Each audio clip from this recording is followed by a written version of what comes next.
Hi friends, welcome to ఏఫ్హెచ్ kitchen. ఈరోజు మనం తయారు చేసుకోబోయే రెసిపీ మష్రూమ్తో బిర్యానీ అండి. దీన్ని ఎలా తయారు చేసుకోవాలో, దీనికి కావాల్సిన పదార్థాలు ఏంటో తెలుసుకుందాం. ముందుగా నేను 1/2 కిలో అయితే బాస్మతి తీసేసుకున్నానండి. ఇందులోకి బిర్యానీ ఆకు, పుదీనా, ఉప్పు, చెక్క, లవంగం, యాలక్క, రాతి పువ్వ, మొగ్గ, షాజీరా, యాలక్కులన్నీ వేసేసుకుంటున్నానండి.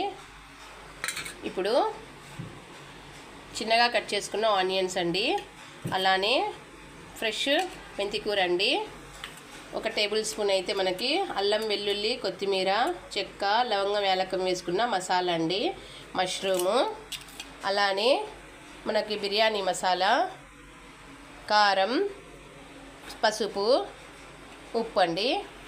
స్టవ్ మీద నేను కడాయిలో ఆయిల్ అయితే వేసేసుకున్నాను. ఇప్పుడు ఇందులోకి మనము ఆనియన్స్ని అయితే వేసేసుకుందాం. వేసేసి దీన్ని గోల్డెన్ బ్రౌన్ వచ్చేంత వరకు మనము కుక్ చేసుకుంటే సరిపోతుంది. ఇందులోకే మనము మెంతి కూర కూడా వేసేసుకుందామండి. వేసి వీటి రెండింటిని బాగా ఫ్రై చేసేసుకుందాం. మరోపక్క రైస్ని స్టవ్ మీద పెట్టేసుకుందామండి. చూడండి, రైస్ని స్టవ్ మీద పెట్టేసి ఒకసారి దీన్ని మిక్స్ చేసేసుకుందామండి. చూడండి, గోల్డెన్ బ్రౌన్ వచ్చింది. ఇప్పుడు ఇందులోకి మనము 1/2 టేబుల్ స్పూను అల్లం వెల్లుల్లి మసాలా వేసుకుందామండి. స్టవ్ని లో ఫ్లేమ్లో పెట్టేసుకుందామండి. ఇందులోకి మనము బిర్యానీ మసాలా, కారం, పసుపు, ఉప్పును కూడా వేసేసుకుందాము. వేసి వీటిని కూడా బాగా మిక్స్ చేసుకుంటే సరిపోతుందండి. ఇప్పుడు ఇందులోకి మనము మష్రూమ్స్ని కూడా వేసేసుకుందామండి.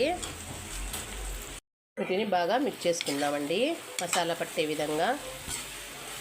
చూడండి, ఇప్పుడు రైస్ పక్కన ఉడుకుతుంది. ఈ వేడి నీళ్ళు తీసుకుని మనము ఇలా మష్రూమ్లోకి వేసేసుకుందామండి. వేసేసి దీన్ని ఒక 5 లేదా 10 నిమిషాలు కుక్ చేసుకుందామండి. చూడండి, వాటర్ని సపరేట్ చేసేసిన తర్వాత రైస్ మీదకి మనం ముందుగా ప్రిపేర్ చేసుకున్న మసాలాని అయితే వేసేసుకుందాము. ఈ విధంగా మనం వేసేసి దీని మీద ప్లేట్ పెట్టేసుకొని లో ఫ్లేమ్లో 10 మినిట్స్ కుక్ చేసుకుందామండి.